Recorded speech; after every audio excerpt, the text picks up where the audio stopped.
सौ मिथिलावासी के हमर नमस्कार। आइ हम अहाँ सब ले राम भगवान के एकटा गीत लऽ कऽ एलहुँ हैं। हमर चैनल मैथिली गीतनाद के सब्सक्राइब कऽ देबै, लाइक और शेयर सेहो कऽ देबै। तऽ चलू अपना सब ई गीत सुनै छी।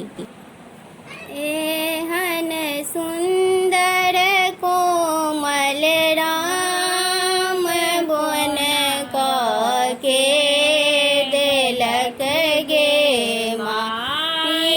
एहन सुंदर कोमल राम बन कऽ के देलक गे माई। किनका बिनु सुन अयोध्या, किनका बिन चौपाई, किनका बिनु सुन अयोध्या, किनका बिन चौपाई,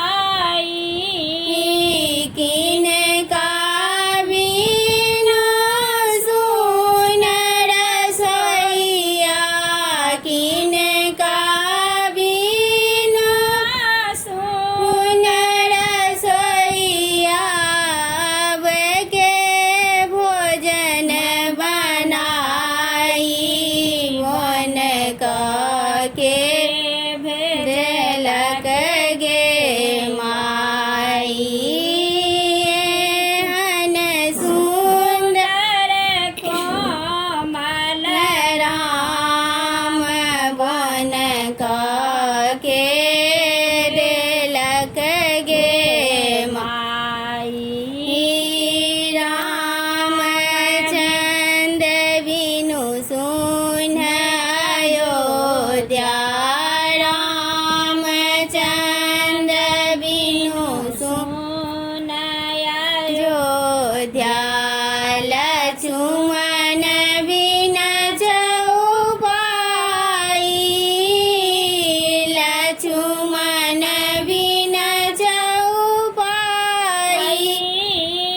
सीता बिनु सुन रसोइया, सीता बिनु सुन रसोइया। के भोजन बनाई बन कऽ के देलक गे माई।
उम्मीद है कि यहाँ सबके गीत निक लागल है।